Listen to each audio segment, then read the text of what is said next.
এদিকে একটু কেউ কথা বলো না। Tasin sound off.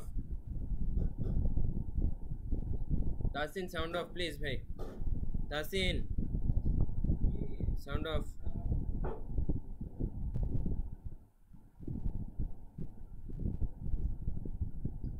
আসসালামু আলাইকুম ওয়া রাহমাতুল্লাহি ওয়া বারাকাতুহু। আলহামদুলিল্লাহি রাব্বিল আলামিন ওয়াসসালাতু ওয়াসসালামু আলা সাইয়্যিদিল মুরসালিন ওয়া আলা আলিহি ওয়া আসহাবিহি আজমাইন।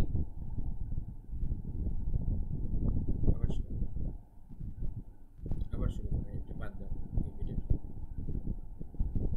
আসসালামু আলাইকুম ওয়া রাহমাতুল্লাহি ওয়া বারাকাতুহু। আলহামদুলিল্লাহি রাব্বিল আলামিন ওয়াসসালাতু ওয়াসসালামু আলা সাইয়্যিদিল মুরসালিন ওয়া আলা আলিহি ওয়া আসহাবিহি আজমাইন।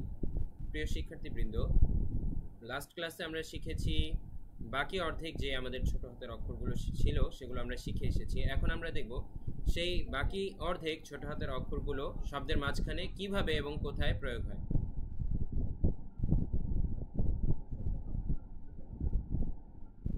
এখন আমরা দেখব সেই বাকি অর্ধেক হরফগুলো শব্দের মাঝখানে কিভাবে এবং কোথায় প্রয়োগ হয়, অর্থাৎ আমরা সেই হরফগুলোর প্রয়োগ এখন দেখব ইনশাআল্লাহ। চলুন স্লাইড থেকে আমরা দেখি। সবার প্রথমে আমরা যে অক্ষরটি শিখেছিলাম পরের পেজে, সেটি ছিল সাদ। তাসিন, এখানে একটু কেউ কথা বলো না প্লিজ, ভিডিওটা বারবার বন্ধ হয়ে যায়।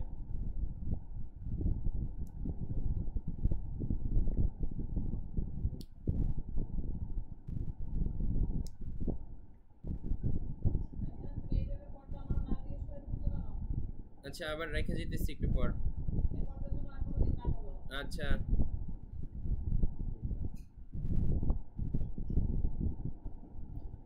সবার প্রথমে আমাদের যে অক্ষরটি ছিল সেই পৃষ্ঠায় সেটি ছিল সাদ পরের অর্ধেকে। তো সাদের তিনটি রূপ এখানে আমরা দেখতে পাচ্ছি। এটা হচ্ছে প্রথম রূপ, এটা দ্বিতীয় রূপ এবং এটি তৃতীয় রূপ। ঠিক আছে, প্রথম রূপ অর্থাৎ বাম দিকে এক হাতওয়ালা, এটা আসে শব্দের শুরুতে। দ্বিতীয় রূপ দুই দিকে দুই হাত, এটা আসে শব্দের মাঝে। এবং তৃতীয় রূপ অর্থাৎ বড় হাতের রূপ, এটি আসে শব্দের শেষে। ঠিক আছে, এই সিরিয়াল অনুযায়ী মনে রাখলে আমাদের জন্য মনে রাখা সহজ হবে। তো শব্দের শুরুতে যে রূপটি আছে আমরা দেখতে পাচ্ছি এক হাতওয়ালা। এই যে দেখুন, সবাহুন শব্দের মধ্যে সাদ এসেছে শব্দের শুরুতে, এক হাতওয়ালা সাদ। তারপরে শব্দের মাঝে যদি আমরা প্রয়োগটা দেখি, আসরুন শব্দের মধ্যে সাদ এসেছে, এটার কিন্তু দুই দিকে দুই হাত, সেই দুই হাতওয়ালা রূপটি এখানে এসেছে আমরা দেখতে পাচ্ছি। এবং শব্দের শেষে যে রূপটি এসেছে আমরা দেখতে পাচ্ছি বড় হাতের সাদ এখানে শব্দের শেষে ব্যবহার হয়েছে। সাদের ব্যবহার আশা করি আপনারা ক্লিয়ার হয়েছেন। একইভাবে আমরা দাদের ব্যবহারও দেখতে পাবো। এটা হচ্ছে প্রথম রূপ, দ্বিতীয় রূপ এবং তৃতীয় রূপ। চলুন ব্যবহারগুলো দেখে নিই। প্রথম রূপটি এক হাতওয়ালা দাদ শব্দের শুরুতে এসেছে, দাইফ শব্দের মধ্যে আপনারা দেখতে পাচ্ছেন প্রথমে এক হাতওয়ালা দাদ এখানে এসেছে। তারপরে হাদারহ শব্দের মধ্যে দাদটি শব্দের মাঝখানে দুই হাতওয়ালা দাদ কিন্তু এখানে এসেছে। এবং বাইদুন বড় হাতের একটি দাদ আমরা এখানে শেষে দেখতে পাচ্ছি। তার মানে আমাদের কিন্তু খুব স্পষ্ট থাকতে হবে। আবারও মনে করিয়ে দিচ্ছি, সবসময় এক হাতওয়ালা অক্ষরগুলো শব্দের শুরুতে আসে, দুই হাতওয়ালা সবসময় মাঝে এবং বড় হাতের অক্ষর সবসময় শেষে। তারপরে আমরা দেখতে পাচ্ছি এখানে আইনের প্রয়োগ। আইনের তিনটি রূপ, এই হচ্ছে প্রথম রূপ, আইন দ্বিতীয় রূপ এবং আইনের তৃতীয় রূপ। তো প্রথম রূপের প্রয়োগ এই তো দেখুন, আসালুন শব্দের মধ্যে আইন এসেছে এক হাতওয়ালা আইন শুরুতে। তারপরে মাজরাআতুন শব্দের মধ্যে বা মুআল্লিমুন শব্দের মধ্যে আমরা আইন মাঝখানে এর ব্যবহার দেখতে পাচ্ছি। তো মাঝখানে আসলে দুই হাত। আচ্ছা, এখানেও কিন্তু শব্দের মাঝখানে এসেছে, কিন্তু দেখতে পাচ্ছেন শব্দের মাঝখানে আমরা আগেই বলেছিলাম র কোনো দিকে সংযুক্ত হয় না, যোগ হয় না। তো এখানে কিন্তু আইন আবার নতুনভাবে লেখা শুরু করা হয়েছে, একটা সাইড নতুনভাবে শুরু, তাই এখানে কিন্তু এক হাতওয়ালা আইনটি ব্যবহার করা হয়েছে। ঠিক আছে, দুই দিকেই যদি যুক্ত থাকতো তাহলে এই আইন হতো, যেহেতু শুধুমাত্র একদিকে যুক্ত তাই এক হাতওয়ালা আইন। ঠিক আছে, তারপরে শব্দের শেষে আমরা যেই প্রয়োগটা দেখতে পাচ্ছি, এখানে এই শব্দের শেষে আমরা বড় হাতের আইনের প্রয়োগ দেখতে পাচ্ছি। ঠিক আছে, শেষে সবসময় বড় হাতের অক্ষর আসে। তারপরে আমাদের আছে গইন। এখানে আমরা গইনের তিনটি রূপ দেখতে পাচ্ছি, এক হাতওয়ালা, দুই হাতওয়ালা এবং বড় হাতের। তো এক হাতওয়ালা সবসময় শুরুতে আসে, এখানে দেখতে পাচ্ছেন গাবাতুন শব্দের মধ্যে গইন শুরুতে এসেছে, এক হাতওয়ালা গইন। তারপরে মাগরিবুন শব্দের মধ্যে মাঝখানে গইন এসেছে, দুই হাতওয়ালা গইন। এবং ফারাগুন শব্দের মধ্যে শেষে গইন এসেছে, বড় হাতের গইন। এবার আমরা দেখব ফা।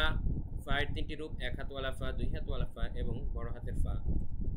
তো এক হাতওয়ালা ফা এসেছে শব্দের শুরুতে, দুই হাতওয়ালা ফা আমরা দেখতে পাচ্ছি শব্দের মাঝে এবং বড় হাতের ফা আমরা দেখতে পাচ্ছি শব্দের শেষে।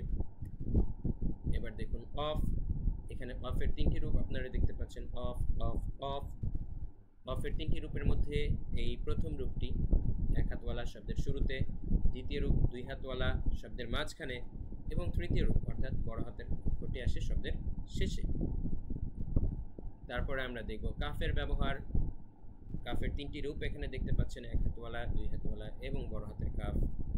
তো এক হাতওয়ালা কাফ আমাদের এসেছে শব্দের শুরুতে, দুই হাতওয়ালা আমরা কাফ দেখতে পাচ্ছি শব্দের মাঝখানে এবং বড় হাতের কাফ আমরা দেখতে পাচ্ছি শব্দের শেষে। এখন আমরা দেখব লামের ব্যবহার। ঠিক আছে, এখানে আপনারা তিন ধরনের লাম দেখতে পাচ্ছেন, এক হাতওয়ালা লাম, দুই হাতওয়ালা লাম এবং বড় হাতের লাম। এক হাতওয়ালা লাম কিন্তু শব্দের শুরুতে, ঠিক আছে, এবং বড় হাতের লাম আপনারা শেষে দেখতে পাচ্ছেন অলরেডি। তারপরে হচ্ছে দুই হাতওয়ালা লাম শব্দের মাঝখানে, এটা কিন্তু আলিফ, ঠিক আছে, এটাকে লাম মনে করবেন না। আলিফের হাত সবসময় ডানে থাকে মনে রাখবেন, কিন্তু লামের হাত কখনো ডান দিকে একা থাকবে না। লামের যদি এক হাত থাকে সেটা শুধুমাত্র ডান দিকে কখনো থাকবে না, লামের এক হাত থাকলে সেটা থাকবে বাম দিকে, আর লামের দুই হাত থাকলে সেটা দুই দিকেই থাকবে, তাই এই প্যাচটি লাগাবেন না ইনশাআল্লাহ। তারপরে শব্দের শেষে আমরা দেখতে পাচ্ছি বড় হাতের লাম, ঠিক আছে। তারপরে আমরা যদি দেখি মিমের ব্যবহার, এখানে আপনারা তিন ধরনের মিম দেখতে পাচ্ছেন যেটা কিনা আপনারা আগেই শিখে এসেছেন। এই প্রথম মিম যেটা এক হাতওয়ালা ব্যবহার হয় শব্দের শুরুতে, দ্বিতীয় মিম যেটার দুই হাত সেটা ব্যবহার হয় শব্দের মাঝখানে এবং বড় হাতের মিম ইলমুন আমাদের পেজের নামের সাথে মিল রয়েছে শব্দটির আপনারা দেখতে পাচ্ছেন। এই ইলমুন শব্দের মধ্যে বড় হাতের মিম রয়েছে যেটা কিনা সবচেয়ে শেষে। এবার আমরা দেখব হা এর ব্যবহার। চার ধরনের হা শব্দের শুরুতে, কিন্তু দেখুন এক হাতওয়ালা বাম দিকে যেটা সেই হাটি এসেছে, শব্দের মাঝে দুই হাতওয়ালা হা এসেছে এবং শব্দের শেষে আপনারা দেখতে পাচ্ছেন দুই ধরনের হাই কিন্তু এসেছে, এক হাতওয়ালা ডান দিকের এক হাতওয়ালা হা এবং গোল হা, দুটি হাই কিন্তু শব্দের শেষে এসেছে। তাহলে আমরা আশা করি ক্লিয়ার হয়েছি। এর মাধ্যমে আমরা সবগুলো ছোট হাতের অক্ষরের প্রয়োগ আমরা দেখতে পারলাম। আশা করি এখন আপনারা অত্যন্ত ক্লিয়ারভাবে বুঝতে পারবেন যে ছোট হাতের অক্ষর আমরা কেন শিখেছি, এটার ব্যবহার কোথায় এবং কিভাবে হয়। ওয়া মা তাওফিক ইল্লা বিল্লাহ। আপনাদের সবাইকে অসংখ্য ধন্যবাদ জানাচ্ছি।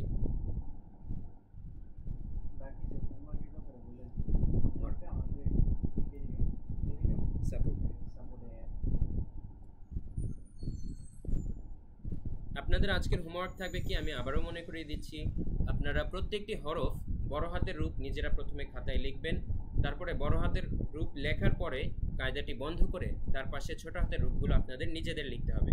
এভাবে যখন আপনারা লিখতে পারবেন, কয়েকবার দেখে দেখে প্র্যাকটিস করার পর শেষবার যখন এভাবে লিখতে পারবেন না দেখে, তখন সেই শেষবার লেখার ছবিটি আপনারা আমাদের সাপোর্ট গ্রুপে দিবেন। আমরা ইনশাআল্লাহ দেখব আপনার লেখাগুলো ঠিক আছে কিনা এবং তার মাধ্যমে আমরা বুঝতে পারবো আপনারা আসলেই এই পার্টটি ভালো করে শিখেছেন। তো আপনার পরিচিত জনদের মাঝেও যারা কোরআন শিখতে আগ্রহী তাদেরকেও আমাদের এই মহৎ উদ্যোগে আপনারা শামিল করবেন। ওয়া মা তাওফিক ইল্লা বিল্লাহ। আসসালামু আলাইকুম ওয়া রাহমাতুল্লাহ।